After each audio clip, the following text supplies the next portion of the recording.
अखिलेश यादव जी। अध्यक्ष महोदय, मैं सबसे पहले आपका धन्यवाद देना चाहता हूं कि आपने मुझे अपनी पार्टी की तरफ से राष्ट्रपति जी के भाषण बोलने का मौका दिया है। अध्यक्ष जी, सत्ता पक्ष और विपक्ष दोनों लगातार अपनी बात रख रहे हैं। मैं सबसे पहले अध्यक्ष जी आपको और आपके साथ साथ सभी चुने हुए सांसदों को मैं बधाई और शुभकामनाएं देना चाहता हूं। साथ ही साथ मैं सबसे पहले देश के उन सभी समझदार और ईमानदार मतदाताओं को धन्यवाद जिन्होंने लोकतंत्र को एक तंत्र बनाने से रोका।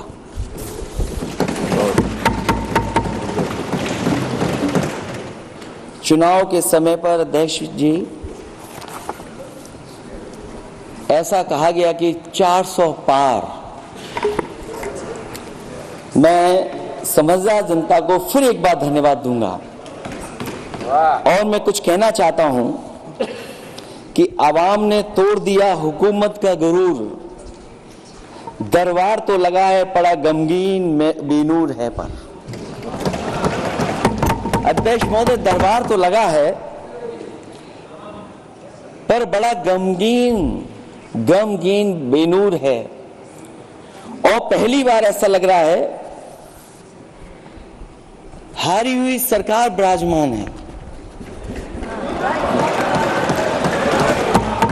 जनता कह रही है चलने वाली नहीं सरकार। अध्यक्ष महोदय, जनता कह रही है चलने वाली नहीं, ये गिरने वाली सरकार है। और क्योंकि ऊपर से जुड़ा कोई तार नहीं, नीचे कोई आधार नहीं, अधर में जो है अटकी हुई वो तो कोई सरकार नहीं। दरअसल पूरा इंडिया समझ गया है कि इंडिया ही प्रो इंडिया है। इस चुनाव में इंडिया अलायंस की नैतिक जीत हुई है। ये पीडीए इंडिया की सकारात्मक राजनीति, पॉलिटिक्स जो पॉजिटिव है, पॉजिटिव पॉलिटिक्स की जीत हुई है। ये इंडिया पीडीए की सोशल जस्टिस मुहिम की विक्ट्री है। 2024 का परिणाम हम इंडिया वालों के लिए जिम्मेदारी से भरा पैगाम भी है। और अगर हम यूं कहें अध्यक्ष महोदय कि 15 अगस्त 1947 अगर उपनिवेशिक राजनीति से आजादी का दिन था तो 4 जून 2024 देश के लिए सांप्रदायिक राजनीति से आजादी का दिन रहा। ये सांप्रदायिक राजनीति के अंत और सामुदायिक राजनीति की शुरुआत है। जहां सांप्रदायिक राजनीति का अंत हुआ है वहीं सामुदायिक राजनीति की शुरुआत हुई है। सबसे अच्छी बात हुई ये है कि इस चुनाव में सांप्रदायिक राजनीति की हमेशा के लिए हार हो गई है। अध्यक्ष महोदय, कहने को सरकार ये कहती है कि ये 5th लार्जेस्ट इकोनॉमी बन गई है और जीडीपी के मामले में 5th वर्ल्ड की इकोनॉमी बन गई है। लेकिन अध्यक्ष मोदी, ये सरकार क्यों छिपाती है कि अगर ये हमारी सबसे लार्जेस्ट इकोनॉमी, अगर हम 5वें नंबर पर हैं, तो हमारे देश की पर कैपिटा इनकम, प्रति व्यक्ति आय हमारे किस स्थान पर पहुंची है। और हम लोगों ने तो अध्यक्ष महोदय देखा है कि अगर दिल्ली की सरकार ने कहा होगा कि $5 ट्रिलियन की इकोनॉमी बनेगी, तो जहां से प्रधानमंत्री जी चुन करके आते हैं वहां का प्रदेश की सरकार भी कह रही कि हम $1 ट्रिलियन इकोनॉमी बना लेंगे। देश की इकोनॉमी कहां पहुंच गई, पर कैपिटा इनकम क्या है। लेकिन अगर उत्तर प्रदेश की इकोनॉमी तो अगर $1 ट्रिलियन की इकोनॉमी बनना है तो कम से कम 35% की ग्रोथ चाहिए। मुझे नहीं लगता है कि 35% की ग्रोथ उत्तर प्रदेश पा पाएगा।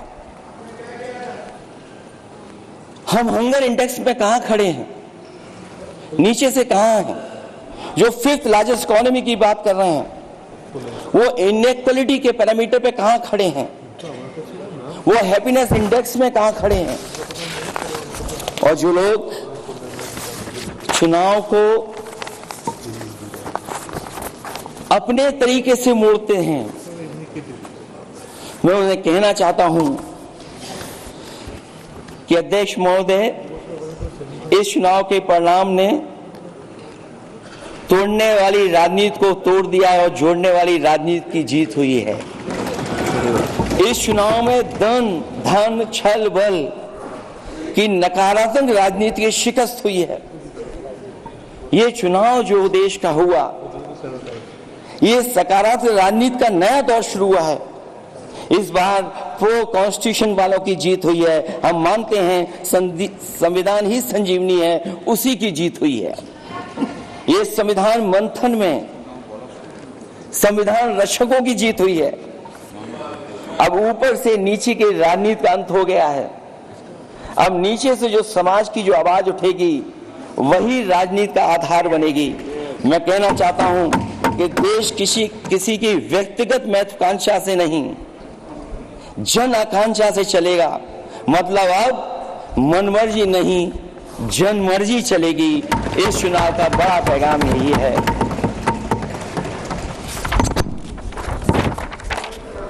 अध्यक्ष महोदय, बहुत सी बातें हुई हैं। अगर उत्तर प्रदेश की बात न हो, क्योंकि अध्यक्ष महोदय सबसे बड़ा प्रदेश जहां है, उसने हर बार दूसरे दल को समर्थन देकर के सरकार बनाई। मैं उन्हीं लोगों से कहना चाहता हूं कि लोग क्यूटो की फोटो लेकर बनारस की गलियों से लेकर के गंगा जी तक ढूंढ रहे हैं। उनको लगता है जिस दिन मां गंगा साफ हो जाएंगी, शायद उस दिन कहीं क्यूटो उसकी गोद में कहीं मिल जाएगा। बनारसी लोग चाहते हैं कि कोई गंगा जी के भी तल में उतरकर उसका दर्द भी जाने। उत्तर प्रदेश की जनता का बस यही आग्रह है कि जिस गंगा जल को हाथ में लेकर सच कहने की कसम खाई जाती है, कम से कम उस गंगा जल से तो झूठ ना बोला जाए।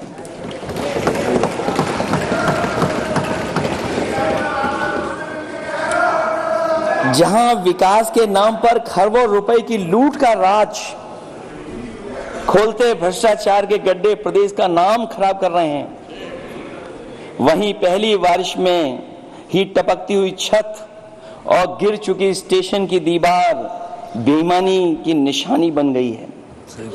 अध्यक्ष महोदय, विकास का ढिढोरा पीटने वाले इस विनाश की जिम्मेदारी कब लेंगे? और रही सच्चे विकास की बात, तो हमने जो सड़क बनाई उस पर हवाई जहाज उतरे थे और उत्तर प्रदेश की मुख्य नगरी में सड़कों पर नाव उतरी हैं और अभी बारिश और हो जाएगी तो नाव से भी चलना पड़ेगा।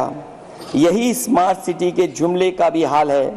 न तो जाम से छुटकारा मिला, न बुनियादी सुविधाओं से कोई निजात मिली, न कोई बुनियादी सुविधाएं मिल पाई हैं। मुझे याद है अध्यक्ष महोदय, देश के प्रधान सांसद जी ने अनाथ पशुओं के बारे में बहुत कुछ कहा था। अनाथ पशुओं की समस्या से छुटकारा दिलवाने के लिए तब वादा किया हुआ, लेकिन कई चुनाव बीत गए हैं, अभी तक गन्ने का भुगतान 2 हफ्ते का वचन जो दिया था, कहां दिया था? अब तो वचन देने वाले को भी याद नहीं है। हर बात को जुमला बना देने वाले लोगों के ऊपर से जनता का भरोसा उठ गया है। इसीलिए बहुमत की सरकार नहीं है, ये सहयोग से चलने वाली सरकार है। डबल इंजन के नाम पर उत्तर प्रदेश को टकराहट के सिवा कुछ हासिल नहीं हुआ है। उत्तर प्रदेश में प्रभुत्व की लड़ाई दो लोगों को आपस में लड़ा रही है, लेकिन उसकी मार जनता को सता रही है।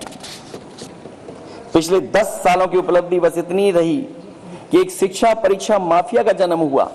अध्यक्ष महोदय, जिस समय चुनाव में थे और उत्तर प्रदेश में वो हालात देखे हैं कि नौजवान जब भी तैयारी कर करके जाता था और परीक्षा दे करके लौटता था तो उसको पता लगता था कि पेपर लीक हो गया। और उत्तर प्रदेश में केवल एक पेपर लीक नहीं हुआ है, जितनी भी परीक्षाएं हुई हैं सब पेपर लीक हुए हैं। केवल उत्तर प्रदेश ही नहीं, मैं माननीय सांसद की तरफ से सुन रहा था, कई ऐसे प्रदेश हैं जहां पर परीक्षाएं देने तो बच्चे गए लेकिन वहां भी पेपर लीक हो गया। और अभी जब 4 जून को रिजल्ट आया, उसके बाद जो बात उठी है, देश की सबसे प्रेस्टिजियस परीक्षा, उसका भी पेपर लीक हो गया। और आखिरकार ये पेपर लीक हो क्यों रहा है? सच्चाई तो ये है कि ये सरकार पेपर लीक इसलिए करा रही है कि सरकार नौकरी नहीं देना चाहती, रोजगार नहीं देना चाहती, उन नौजवानों का भविष्य नहीं बनने देना चाहती। पिछले 10 सालों की उपलब्धि बस इतनी रही है कि एक शिक्षा परीक्षा माफिया का जन्म हुआ है, जिसने तथाकथित अमृत काल में युवाओं के भविष्य की आशाओं को ही जहर दे दिया है। जो सरकार उम्मीद को मार दे, वरना तो वर्तमान को सुधार सकती है, न भविष्य को संभाल सकती है। सरकार आशा का प्रतीक होनी चाहिए, निराशा का नहीं। जनता चाहती कि हर समस्या के लिए बीते कल की को जिम्मेदार ठहराने के बहाने को सरकार छोड़े और आने वाले कल की बात करे। अगले 1000 साल के झूठे सपने दिखाने वाले अगले महीने होने वाली परीक्षाओं के लीक न होने की गारंटी कब लेंगे? जनता अब न तो किसी बहकावे में आएगी और न किसी के बहलावे फुसलावे में आएगी। जो लोग कहते हैं कि अमृत काल की बात करने वाले जनता का जागरण काल आ गया है, आज इस सदन में नए राजनीतिक जागरण के अनेक प्रतिनिधि बैठे हैं। अब जब बात होगी तो सच्ची बात होगी और जनता को पूरी सच्चाई के साथ हम लोग अपनी जिम्मेदारी के साथ बात रखेंगे। अध्यक्ष महोदय, एक जीत और हुई है, एक जीत और अध्यक्ष महोदय हुई है। मैं जानता हूं सत्ता पक्ष बैठे वाले लोग समझ गए होंगे। अयोध्या की जीत भारत के परिपक्व मतदाता की लोकतांत्रिक समझ की जीत है। और हम तो अध्यक्ष महोदय यही सुनते आए हैं, होए वही जो राम रची राखा, यह है उसका फैसला। अध्यक्ष महोदय, होई वही जो राम रची राखा, यह है उसका फैसला, जिसकी लाठी में नहीं होती आवाज। जो करते थे किसी को लाने का दावा, वो हैं खुद किसी के सहारे के लाचार।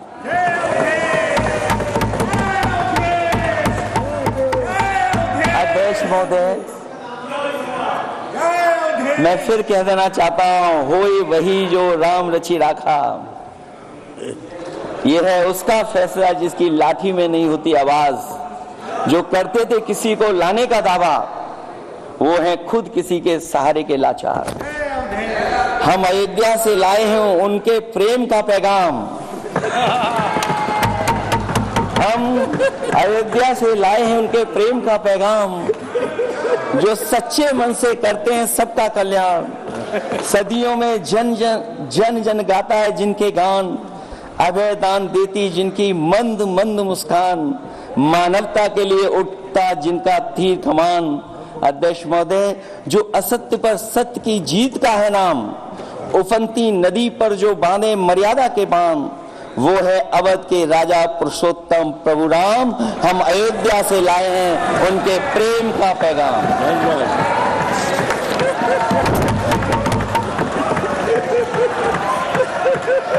अध्यक्ष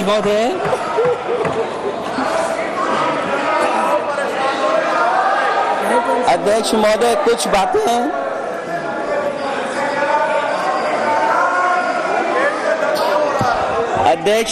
कुछ बातें समय और काल से परे होती हैं, इसलिए आज यहां उत्तर प्रदेश के सदन में पढ़ा गया एक शेर याद आ गया, जो तब सही था अब और सही साबित हो रहा है। इजाजत हो अध्यक्ष जी तो मैं अर्ज करूं। हजूरे आला आज तक खामोश बैठे इसी गम में। हजूरे आला आज तक खामोश बैठे हैं इसी गम में। महफिल लूट ले गया कोई जबकि सजाई हमने। योगी जी के लिए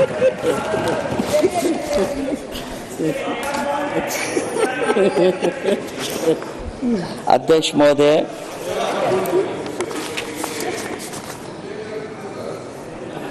मैं मॉडल ऑफ कंडक्ट जब चुनाव हुआ, लागू हुआ, उस समय मैंने देखा कि कुछ लोगों पर मेहरबान रही सरकार और कमीशन भी।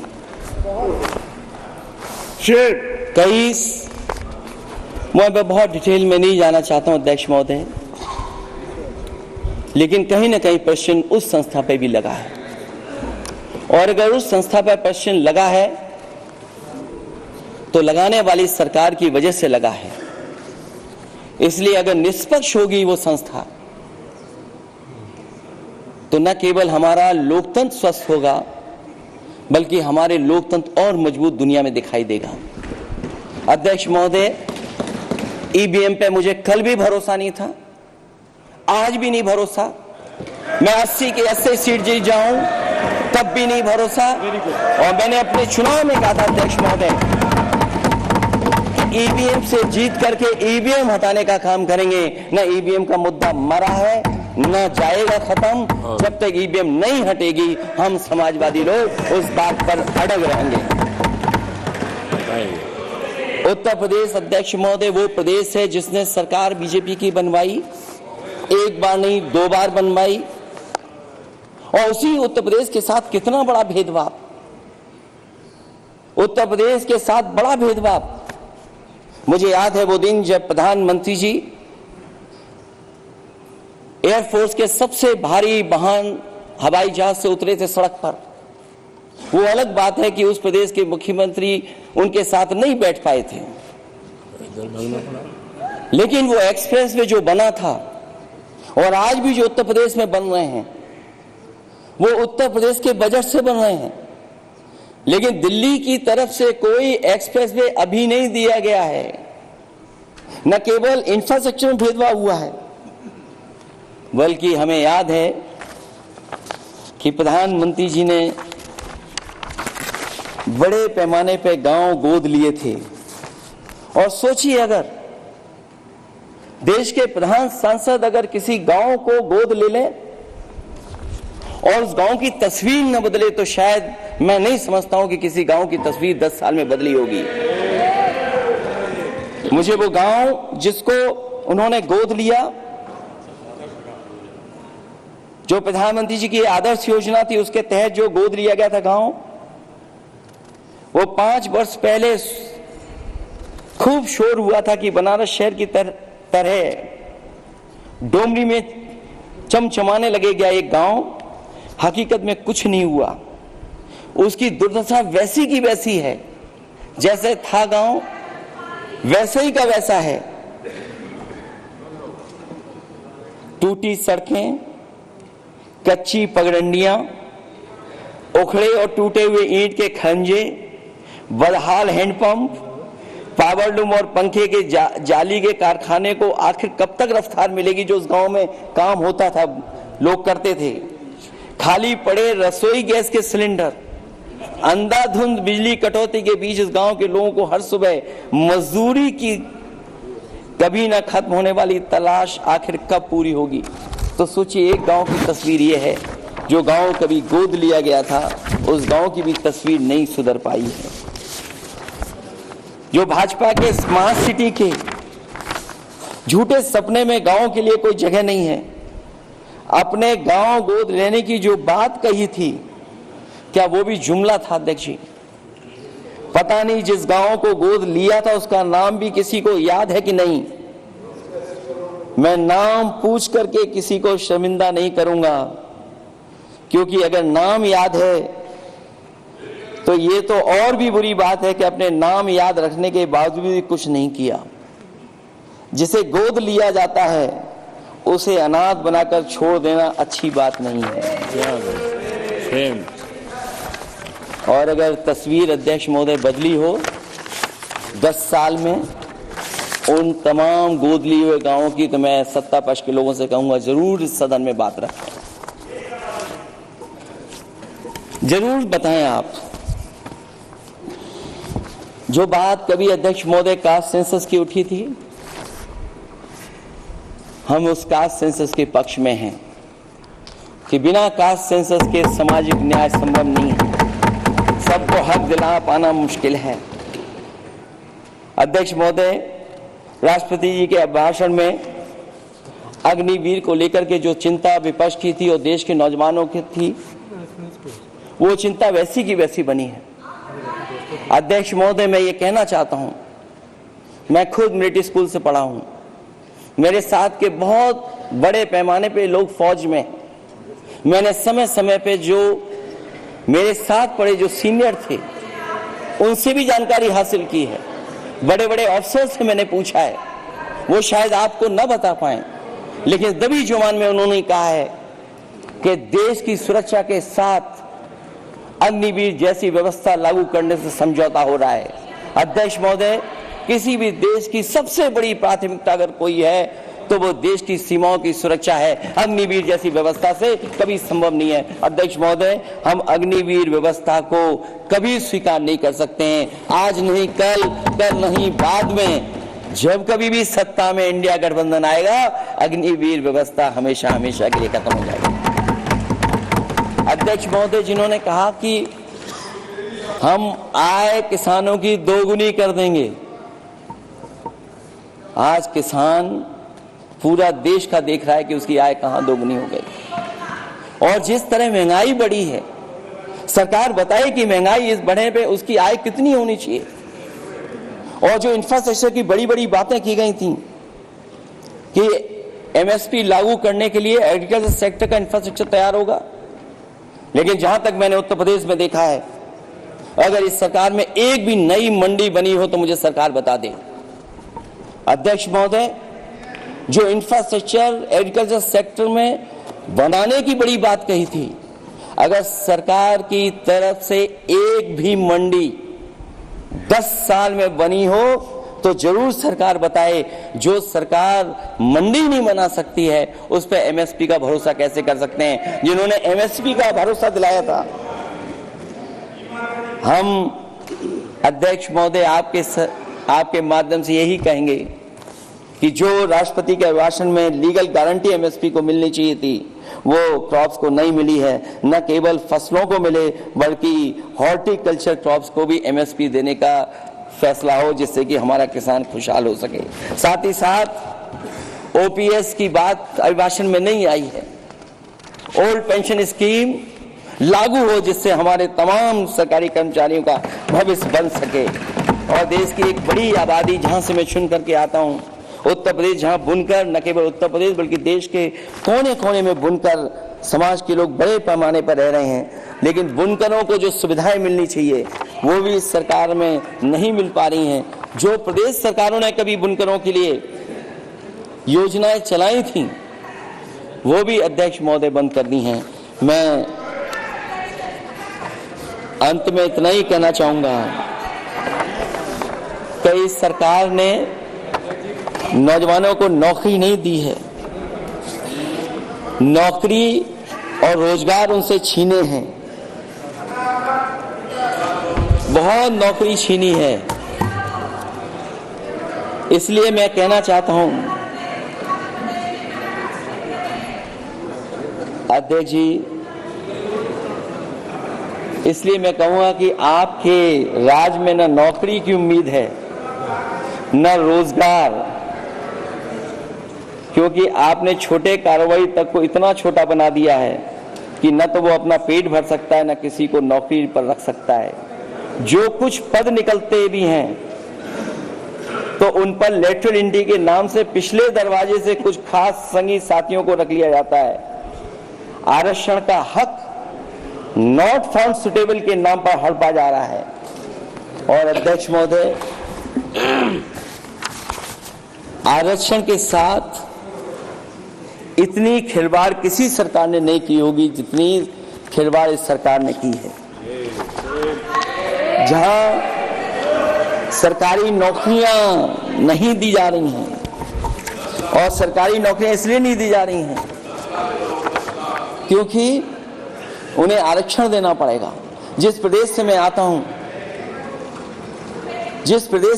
हूं वहां सबसे बड़े पैमाने पे नौजवान बेरोजगार है।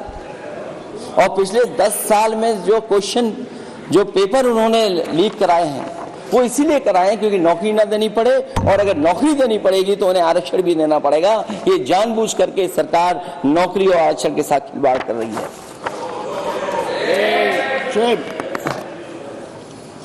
मैं अध्यक्ष महोदय अंत में इतना ही कहना चाहता हूं,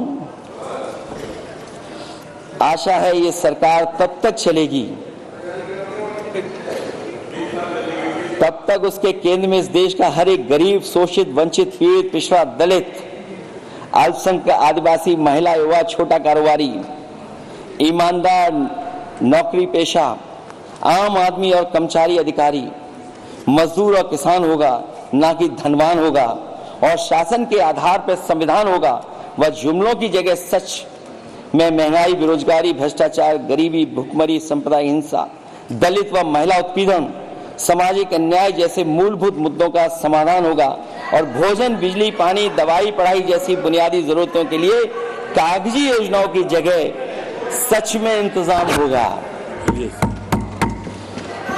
मैं एक बार फिर उत्तर प्रदेश की समझदार जनता द्वारा सबसे बड़ी पार्टी चुने जाने के साथ साथ इंडिया गठबंधन समाजवादी पार्टी और कांग्रेस को सबसे ज्यादा सीटें जिताई, उसके लिए मैं उत्तर प्रदेश की जनता का बहुत बहुत धन्यवाद और आभार भी प्रकट करूंगा। मुझे उम्मीद है कि अगली बार जब राष्ट्रपति जी का भाषण हो वो सरकारी भाषण ना हो, सच्चाई के साथ सरकार अपनी बातें रखें। इन्हीं शब्दों के साथ अध्यक्ष महोदय मैं आपका बहुत बहुत धन्यवाद देता हूँ।